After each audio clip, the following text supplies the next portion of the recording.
नहीं रहे देश के पहले chief of defence staff general Bipin Rawat. Coonoor में हेलीकॉप्टर हादसे में हुई मौत। हेलीकॉप्टर हादसे में सीडीएस जनरल रावत की पत्नी मधुलिका समेत 13 लोगों की मौत हुई। तमिलनाडु में कुन्नूर में क्रैश हुआ था हेलीकॉप्टर। पेड़ों पर गिरते हेलीकॉप्टर में लगी थी आग। राष्ट्रपति कोविंद ने जनरल रावत के निधन पर दुख जताया। कहा, देश ने अपने बहादुर सपूतों में से एक को खोया। प्रधानमंत्री मोदी ने जनरल रावत को नमन किया। कहा, देश के बेहतरीन सैनिक और सच्चे देशभक्त थे। सीडीएस रावत का पार्थिव शरीर गुरुवार को दिल्ली लाया जाएगा। प्रधानमंत्री मोदी भी करेंगे अंतिम दर्शन। जनरल रावत के निधन पर रक्षा मंत्री ने शोक जताया। कहा, उन्होंने बेमिसाल बहादुरी से देश की सेवा की। गृह मंत्री अमित शाह बोले, आज देश के लिए बहुत दुख का दिन। सीडीएस रावत का योगदान शब्दों में बयान नहीं किया जा सकता। विमान हादसे पर आर्मी ने जारी किया बयान। देश के पहले सीडीएस रावत दूरदर्शी थे। भारतीय सेना को मजबूत करने में अहम भूमिका निभाई। राहुल गांधी ने कहा, दुख की घड़ी में जनरल रावत के परिवार के प्रति उनकी संवेदनाएं। हेलीकॉप्टर हादसे में अकेले सर्वाइवर हैं ग्रुप कैप्टन वरुण सिंह। गंभीर हालत में अस्पताल में इलाज जारी। अमेरिका ने बयान जारी करके कहा, सीडीएस रावत ने भारतीय सेना में परिवर्तन के ऐतिहासिक दौर का नेतृत्व किया। भारत में रूस के राजदूत निकोलाई कुदरशेव ने भी जताया शोक। बोले, हमने अपना बहुत करीबी दोस्त खोया। सीडीएस जनरल बिपिन रावत के साले यशवर्धन का बयान। कहा, उनके लिए फौज पहले थी, बाद में उनकी पत्नी और बच्चे। उनका जाना देश के लिए नुकसान है। प्रधानमंत्री आवास पर हुई कैबिनेट कमेटी ऑन सिक्योरिटी की मीटिंग। रक्षा मंत्री, गृह मंत्री और एनएसए अजीत डोभाल बैठक में मौजूद रहे। संयुक्त किसान मोर्चा का ऐलान। किसान नेताओं और सरकार के बीच सहमति बनी। गुरुवार दोपहर 12 बजे संयुक्त किसान मोर्चा की फिर बैठक। घर वापसी का ऐलान हो सकता है। मीटिंग के बाद बोले शिव कुमार कक्का, सरकार के प्रस्ताव पर सहमति बन गई है। किसान नेता गुरनाम चढ़ूनी बोले, प्रस्ताव पर सरकार की चिट्ठी का इंतजार है। खत के आधार पर फैसला होगा। मिशन यूपी पर प्रियंका गांधी का नया कार्ड। महिलाओं के लिए जारी किया घोषणा पत्र। प्रियंका गांधी का वादा, सरकारी नौकरी में 40% महिलाओं को देंगे आरक्षण। प्रियंका गांधी बोली, महिलाओं को मनरेगा में प्राथमिकता देंगे। आशा वर्कर्स को 10,000 रुपए की सहायता दी जाएगी।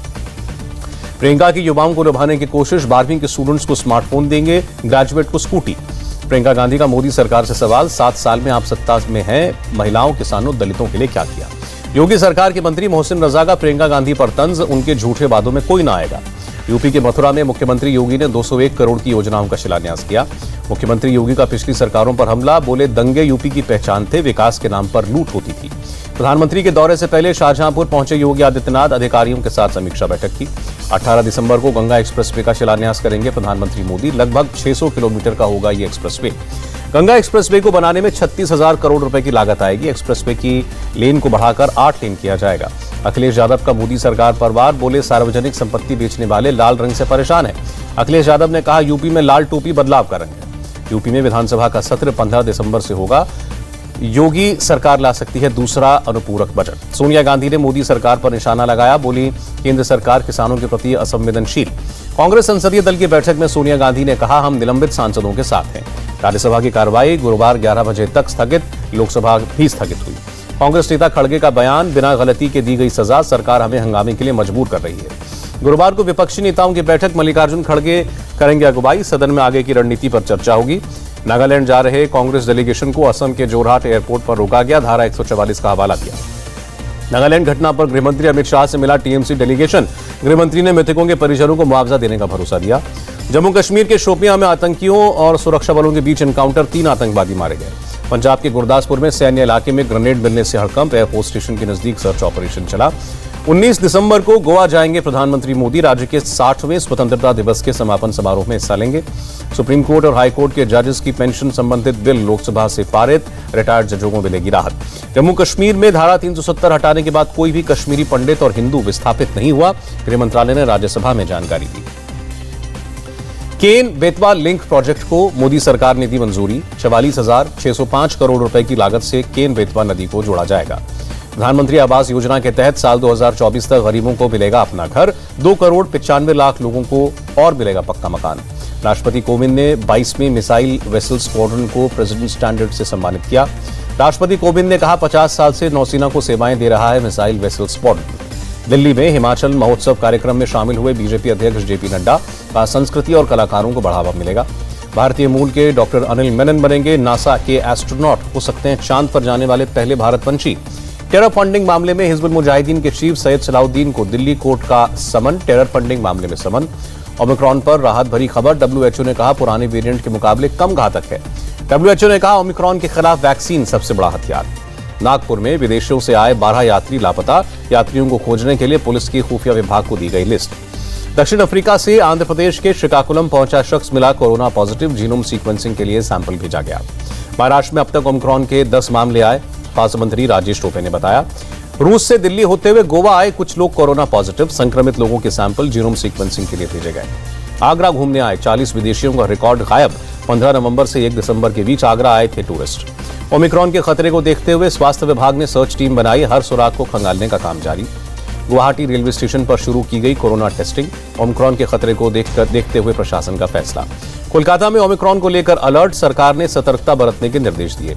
मिजोरम में विदेशी यात्रियों के लिए जारी की गई गाइडलाइंस, रैपिड एंटीजन टेस्ट कराना अनिवार्य होगा। मेघालय में आने वाले यात्रियों को कराना होगा सरकारी वेबसाइट पर पंजीकरण, आरोग्य सेतु ऐप डाउनलोड करना अनिवार्य। यूपी में सबसे ज्यादा कोरोना वैक्सीन लगाने का रिकॉर्ड, 17 करोड़ से ज्यादा डोज लगी।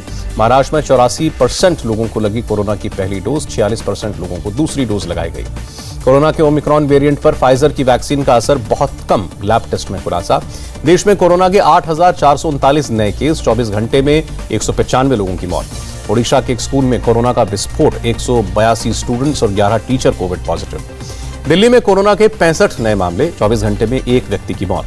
यूपी में एक दिन में 10 मामले आए, पूरे प्रदेश में सिर्फ 139 एक्टिव केस। कर्नाटक में कोरोना के 399 नए मरीज मिले, 6 लोगों की जान गई। केरल में कोरोना के 5,000 से ज्यादा नए मामले आए, एक दिन में 35 मौतें। रूस में कोरोना का कहर जारी, 24 घंटे में 30,752 नए केस, 1,000 से ज्यादा की मौत। पोलैंड में कोरोना के 28,542 नए मरीज मिले, 592 मरीजों की जान गई। दिल्ली के सफदरजंग अस्पताल में स्थानीय डॉक्टर्स की हड़ताल, नीट पीजी काउंसलिंग की मांग। डॉक्टर्स की मांग, ओमिक्रॉन वेरिएंट फैलने से पहले डॉक्टर्स की संख्या बढ़ाई जाए, कहा हफ्ते में 80 घंटे काम कर रहे हैं। आगरा में एसएन मेडिकल कॉलेज में जूनियर डॉक्टर्स ने हड़ताल की, नीट पीजी की काउंसलिंग जल्द कराने की मांग। केरल के सीएम पिनराई विजयन ने प्रधानमंत्री मोदी को चिट्ठी लिखी, तिरुवनंतपुरम से कासरगोड के बीच semi high speed railway project को मंजूरी देने की मांग। छत्तीसगढ़ के बिलासपुर में बाइक कार की टक्कर, 3 की मौत। प्रयागराज में माघ मेले की तैयारियां तेज, एयरपोर्ट और रेलवे स्टेशन पर टेस्टिंग के लिए टीम तैनात। माघ मेले में पूरी तरह वैक्सीनेटेड लोगों को ही मिलेगी सुविधा पर्ची, मेले वाली जगह पर भी लगाए गए टेस्टिंग कैंप। यूपी के सहारनपुर में क्राइम ब्रांच को बड़ी कामयाबी, 1 करोड़ रुपए की कीमत की स्मैक जब्त, 3 लोग गिरफ्तार। यूपी के सोनभद्र में मारपीट का वीडियो वायरल होने के बाद पुलिस की कार्रवाई, घटना में शामिल 6 आरोपियों को गिरफ्तार किया। नोएडा पुलिस ने फरार चल रहे 4 आरोपियों को गिरफ्तार करके भेजा जेल। गोंडा में 2 शातिर चोर पुलिस के हत्थे चढ़े, चोरी का सामान बरामद। सीतापुर पुलिस की अपराध पर लगाम लगाने को लेकर कार्रवाई, फरार चल रहे 3 आरोपियों को गिरफ्तार किया। ओबीसी आरक्षण पर सुप्रीम कोर्ट में एफिडेविट दायर करेगी महाराष्ट्र सरकार। ओलाफ स्कोल्स जर्मनी के नए चांसलर नियुक्त, 16 साल बाद एंजेला मर्केल की जगह ली गई। अमेरिकी राष्ट्रपति बाइडेन और रूस के राष्ट्रपति पुतिन के बीच हुई वर्चुअल बैठक, रूस और यूक्रेन के बीच टकराव टालने पर फोकस रहा। अमेरिका के बाद ऑस्ट्रेलिया ने भी किया चीन का बॉयकॉट, 2022 विंटर ओलंपिक्स में नहीं भेजेगा अपने डिप्लोमैट्स। पाकिस्तान में महिला पर तेजाब फेंकने के मामले में 2 को उम्र कैद, दोनों पर 42 लाख का जुर्माना भी लगाया गया। रोहित शर्मा बने टीम इंडिया के वनडे और टी20 कप्तान, विराट कोहली से छीनी गई वनडे टीम की कप्तानी। अजिंक्य रहाणे पर गिरी गाज, टेस्ट टीम के भी उप कप्तान बने रोहित शर्मा। दक्षिण अफ्रीका दौरे के लिए भारत के टेस्ट टीम का ऐलान, विराट की कप्तानी में 18 खिलाड़ियों का ऐलान। सोने में 177 रुपए की मामूली बढ़त, चांदी में 1000 रुपए से ज्यादा की गिरावट। रिजर्व बैंक ने लगातार 9वीं बार नहीं बदली ब्याज की दरें, रेपो रेट 4% बरकरार। रिजर्व बैंक ने जीडीपी का अनुमान कायम रखा, वित्त वर्ष 2022 में विकास दर 9.5% रहने की उम्मीद। सेंसेक्स में 1000 अंकों से ज्यादा का उछाल, निफ्टी भी 293 अंक चढ़ा। डॉलर के मुकाबले रुपए में 2 पैसे की मामूली गिरावट, 1 अमेरिकी डॉलर की कीमत 75 रुपए 46 पैसे। इंडिया टीवी हर वक्त हर जगह डाउनलोड करने के लिए सर्च करें India TV news Google play store या ऐप स्टोर पर।